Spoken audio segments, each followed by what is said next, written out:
साल था 2012। केरल की थिरुवनंतपुरम में एक 25 साल की लड़की एनआईटी में रिसर्च स्कॉलर पढ़ने के लिए आती है, जिसका नाम था कुमारी इंदु, जो दिखने में बहुत खूबसूरत होने के साथ साथ पढ़ाई में भी बहुत होशियार थी। वो इस कॉलेज में नई नई आई हुई थी, इसीलिए कॉलेज में उसके ज़्यादा दोस्त नहीं बने थे। वो सिर्फ इस कॉलेज में अपनी क्लासेस अटेंड करती और अपनी पढ़ाई में फोकस रहती। इसी दौरान इंदु की मुलाकात उसी इंस्टीट्यूट के एसएम के पद पर जॉब कर रहे एक लड़के से होता है, जिसका नाम था के सुभाष, जो कि इंदु से थोड़ा बड़ा था। अब दोनों की मुलाकात होती है तो सुभाष इंदु को जानने लगा था और इंदु भी सुभाष से किसी प्रोजेक्ट या फिर पढ़ाई के सिलसिले में अक्सर मिलने को लगी थी और सुभाष भी इंदु की खूब मदद किया करता था। धीरे धीरे अब दोनों की मुलाकात बढ़ती गई और दोनों बहुत अच्छे दोस्त भी बन गए थे। उन दोनों में दोस्ती इतनी बढ़ जाती है कि अब वो दोनों कॉलेज में साथ रहते थे। इंदु को अब इस कॉलेज में अच्छा दोस्त मिल गया था, तो वो अपनी सारी बातें सुभाष से शेयर करने लगी। बढ़ती मुलाकातें, कॉलेज में साथ रहना, साथ घूमना इन दोनों को बेहद ही अच्छा लगने लगा और इन्हीं बढ़ती नज़दीकियों के कारण इन दोनों को पता ही नहीं चला कि कब ये दोनों आपस में प्यार करने लगे। ये दोनों एक दूसरे को प्यार करने को लगे थे, लेकिन इन दोनों को ये पता नहीं था कि इन दोनों का इतना करीब आना आगे जाके इंदु के लिए इतना खतरनाक साबित होगा। अब सुभाष इंदु से इतना प्यार करने को लगा था कि वो इंदु को खोना नहीं चाहता था। एक दिन जब इंदु और सुभाष दोनों साथ में बैठे थे तो सुभाष इंदु को शादी के लिए प्रपोज कर देता है। सुभाष इंदु से कहता है कि वो उससे शादी करना चाहता है। अब इंदु भी सुभाष से प्यार करती थी, तो वो भी सुभाष को इसके लिए हाँ कह देती है।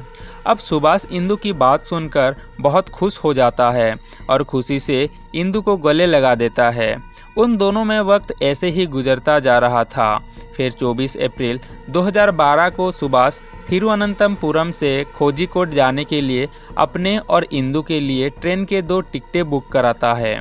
सुभाष ने वो 2 टिकटें इसीलिए बुक कराई थी ताकि वो कोझिकोड पहुंचकर इंदु के साथ शादी करना चाहता था और इसके लिए सुभाष पूरी तैयारी भी कर रखी थी। लेकिन सुभाष ने इंदु को इस शादी के बारे में कुछ भी नहीं बताया था। दरअसल सुभाष इंदु को उन दोनों की शादी का सरप्राइज देना चाहता था और इसके अलावा सुभाष ने कोझिकोड से सिक्किम की भी टिकटें बुक करवा रखी थी, क्योंकि सुभाष कोझिकोड से शादी करके वहीं से सिक्किम अपने हनीमून के लिए निकल जाना चाहता था। सुभाष इंदु को कॉल करता है और कोझिकोड जाने वाली बात कहता है और इंदु भी इसके लिए मान जाती है, क्योंकि वो दोनों पहले भी कई बार घूमने के लिए बाहर जा चुके थे।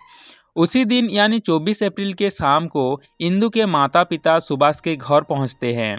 वो सुभाष को अच्छी तरह से जानते थे कि सुभाष इंदु की बेस्ट फ्रेंड है, लेकिन सुभाष को उन दोनों का अचानक आना थोड़ी अजीब सा लगा। फिर भी सुभाष ने उन दोनों का अच्छे से सम्मान किया। इसके बाद सुभाष और इंदु के माता पिता के बीच बातचीत होना शुरू हुई। बातचीत के दौरान ही इंदु के माता पिता उसके घर आने की कारण बताते हैं। वो लोग कहते हैं कि उन्होंने इंदु की शादी फिक्स कर ली है और शादी में उसके बेस्ट फ्रेंड को पहला कार्ड देने के लिए वो लोग सीधा उसके घर चले आए हैं और ऐसा कहते हुए वो लोग शादी के कार्ड सुभाष के हाथ में थमा देते हैं। अब ये कार्ड देखकर सुभाष के पैरों तले जमीन निकल जाती है। वो सहम जाता है कि आखिर ऐसा कैसे हो सकता है।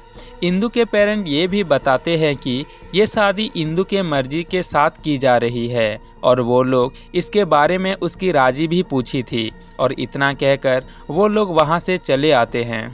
इंदु को इस बारे में बिल्कुल भी पता नहीं था कि उसके पेरेंट्स शादी का कार्ड देने सुभाष के घर पर गए हैं, वरना वो वहां जाने के लिए मना कर देती।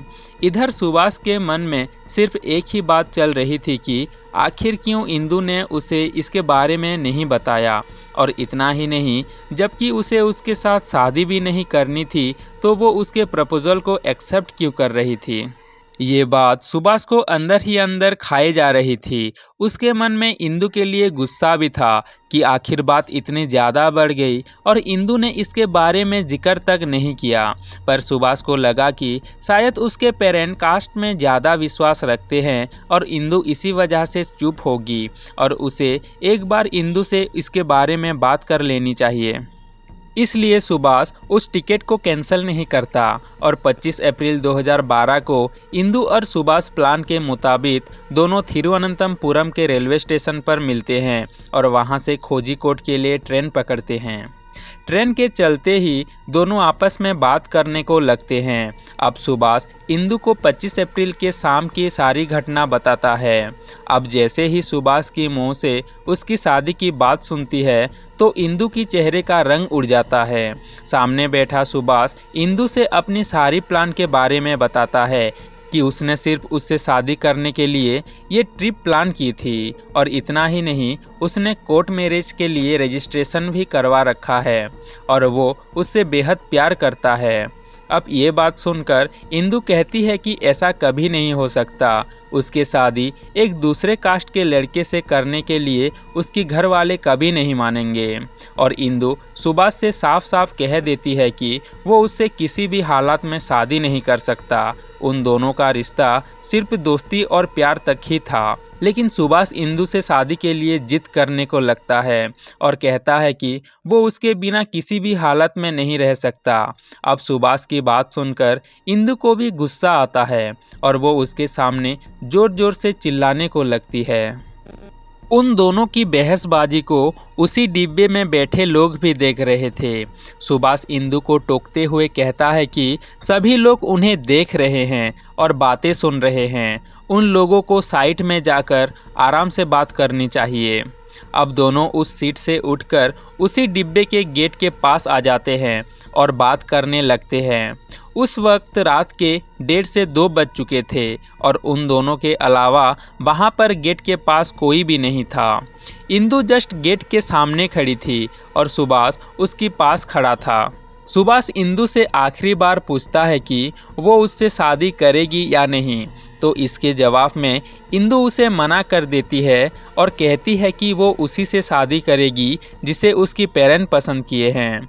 अब ये बात सुभाष को खटक जाती है और इस बात के लिए सुभाष को इतना गुस्सा आ जाता है कि रात के 2 बजे जब ट्रेन प्रयाग नदी पुल से गुजर रही थी, उसी समय सुभाष इंदु को धक्का दे देता है। इंदु जैसे ही ट्रेन से नीचे गिरती है, उसका सिर सीधे उस पुल के पाइप से टकरा जाता है और नीचे पानी में गिर जाती है। अब सुभाष भी ये देखकर सहम जाता है और आगे 12 किलोमीटर पर आने वाली स्टेशन से उतरकर अपने घर चला जाता है। अब सुबह को इंदु के पिता इंदु को कॉल करते हैं, पर इंदु की फ़ोन स्विच ऑफ बता रही थी। अब ये बात इंदु के पिता नहीं जानते थे कि कल रात इंदु और सुभाष साथ में थे। अब उसके पिता सुभाष को कॉल करते हैं और इंदु के बारे में पूछते हैं, पर सुभाष उन्हें मना कर देता है कि वो नहीं जानता कि इंदु कहाँ पर है। अब सब मिलकर इंदु के तलाश में लग गए थे और ऐसा करते हुए 2 दिन बीत चुका था और अब इंदु के पिता पुलिस में जाकर इंदु की गुमशुदगी की रिपोर्ट लिखाते हैं। अब 2-3 दिन बाद कुछ लोग उस नदी में से रेत निकाल रहे थे तो उन्हें एक लाश मिली जिसकी सर पीछे से फटा हुआ था। अब इस लड़की की रिपोर्ट पुलिस को देते हैं तो पता चलता है कि ये कुमारी इंदु की लाश थी, जिसकी पोस्टमार्टम कर उसके घर वालों को लाश दे दिया जाता है। जब पुलिस इंदु के पिता की कहने पर थोड़ी बारीकी से छानबीन करते हैं और उस नदी के पास जाकर उन मजदूर लोगों से पूछताछ करते हैं तो उन्हें एक बहुत ही बड़ा सच मालूम चलता है। उसी मजदूर में से एक बोलता है कि वो उस रात उसी जगह पर सो रहा था, पर जैसे ही ट्रेन आई आवाज़ की वजह से उसकी नींद खुल जाती है और वो सामने देखता है कि ट्रेन में से कोई चीज़ गिर रहा है। ट्रेन की जिस गेट के पास से उस चीज़ गिर रही थी उसी गेट पर एक आदमी खड़ा था। ये बात सुनते ही इंदु के पिता ये बयान लेकर हाई कोर्ट पहुंच जाते हैं। कोर्ट इस केस को क्राइम ब्रांच वाले को सौंप देते हैं और क्राइम ब्रांच की टीम फिर से बारीकी से इस केस को जांच करते हैं। जांच में टीम देखते हैं कि इंदु की पीछे की तरफ चोट लगी थी। क्राइम ब्रांच वालों को शक हुआ कि अगर कोई भी इंसान सुसाइड करता है तो नीचे गिरते वक्त उसकी आगे की तरफ चोट होनी चाहिए, ना कि पीछे की तरफ। इस सिलसिले के साथ क्राइम ब्रांच केस को शुरू करते हैं और ट्रैवल एजेंट के पास पहुंच जाते हैं। वहां जाकर उन्हें सुभाष के बारे में पता चलता है, जिसका इंदु कुमारी के साथ टिकट काटा गया था। क्राइम ब्रांच की टीम सीधे सुभाष के घर पहुंच जाते हैं और उसे इंदु के बारे में पूछताछ करते हैं। रिप्लाई में सुभाष इतना कहता है कि वो इंदु के बारे में नहीं जानता, सिवाय वो सिर्फ उसका एक दोस्त थी। पर इसके बाद वो लोग जैसे ही सुभाष की लैपटॉप चेक करते हैं तो उसकी लैपटॉप में सुभाष और इंदु की कुछ प्राइवेट फ़ोटो देखते हैं, जिसे देखकर पुलिस सब कुछ समझ जाते हैं और तुरंत ही सुभाष को गिरफ्तार करते हैं। सुभाष रोते हुए उस रात की पूरी घटना पुलिस को बता देता है कि उसने ही इंदु को ट्रेन से धक्का दिया था, क्योंकि इंदु उसे शादी नहीं करना चाहती थी, पर वो उससे बहुत प्यार करता था और शादी भी करना चाहता था। पुलिस अब सुभाष को गिरफ्तार करके उसे हमेशा के लिए जेल में डाल देते हैं। तो दोस्तों, ये था स्टोरी कुमारी इंदु के बारे में। मिलते हैं एक और नई वीडियो में, तब तक के लिए स्टे सेफ।